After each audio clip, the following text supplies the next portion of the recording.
wabarakatuh.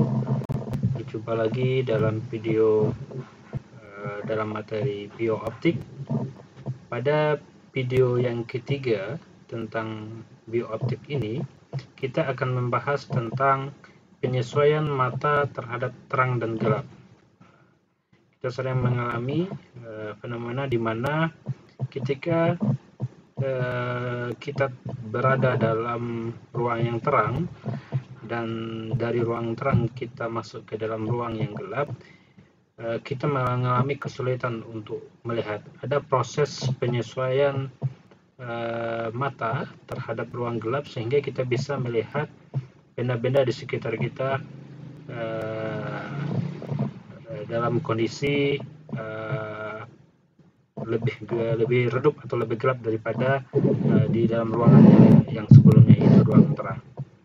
Sebelumnya kita telah membahas tentang dua konsep pada video pertama dan video kedua biooptik. Konsep pertama tentang kelainan pada mata, sedangkan konsep kedua yaitu tentang mata dan juga bagian-bagian daripada mata.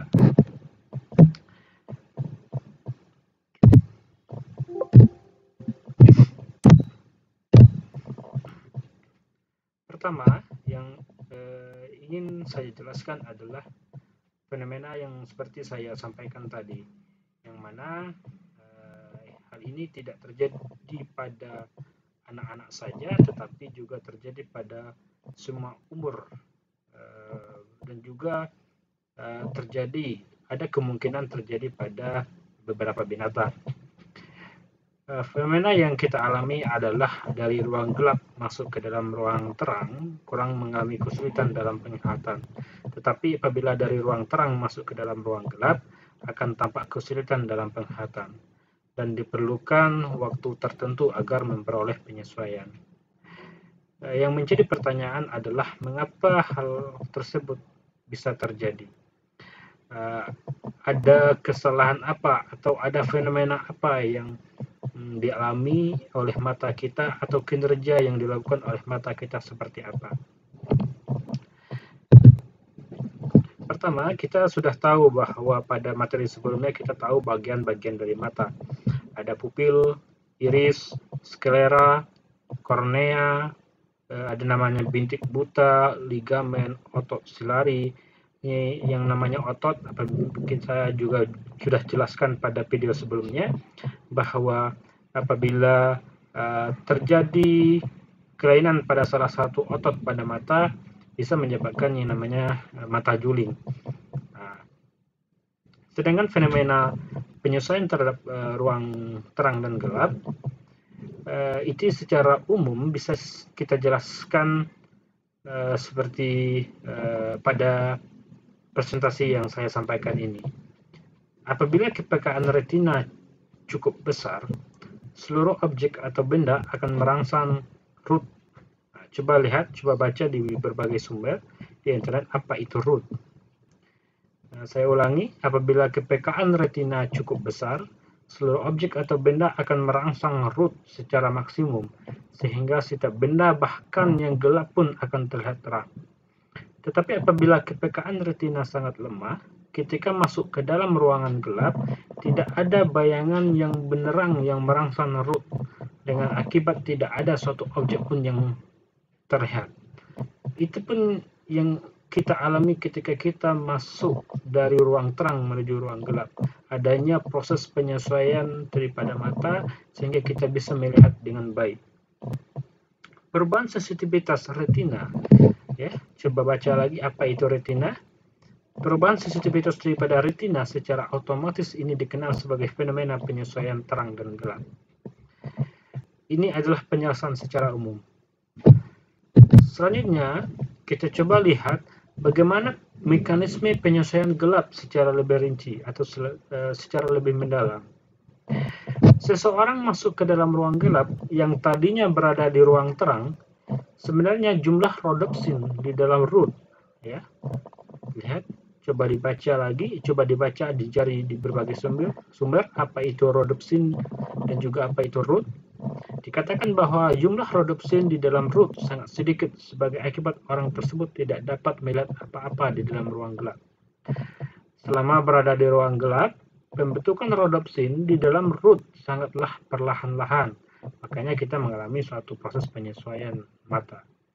Konsentrasi rodopsin akan mencapai kadar yang cukup dalam beberapa menit, sehingga akhirnya root akan terangsang oleh cahaya dalam waktu yang singkat. Ini merupakan mekanisme awal dari proses penyesuaian mata kita dari ruang terang menuju ruang gelap. Selanjutnya, selama penyesuaian gelap, kepekaan retina akan meningkat mencapai nilai 1000, ya, hanya dalam waktu beberapa menit saja. Kepekaan retina yang menangkap cahaya mencapai nilai 100.000 waktu yang diperlukan 1 jam. Ya, jadi untuk mencapai 100.000, waktu yang diperlukan adalah 1 jam. Sedangkan kepekaan retina akan menurun dari nilai 100.000 apabila seseorang dari ruang gelap ke ruang yang terang. Ini kalau fenomena yang sebaliknya, yaitu dari ruang gelap ke ruang terang. Proses penurunan kepekaan retina hanya diperlukan waktu 1 sampai 10 menit, ya, untuk penurunannya. Penyelesaian gelap ini ternyata con lebih cepat daripada root. Ada lagi namanya istilah cons atau conis. Coba dibaca cons, root, dan juga istilah-istilah lain dalam mekanisme penyelesaian gelap. Dalam waktu kira-kira 5 menit, fovea centralis yang merupakan bagian daripada mata telah mencapai tingkat kepekaan.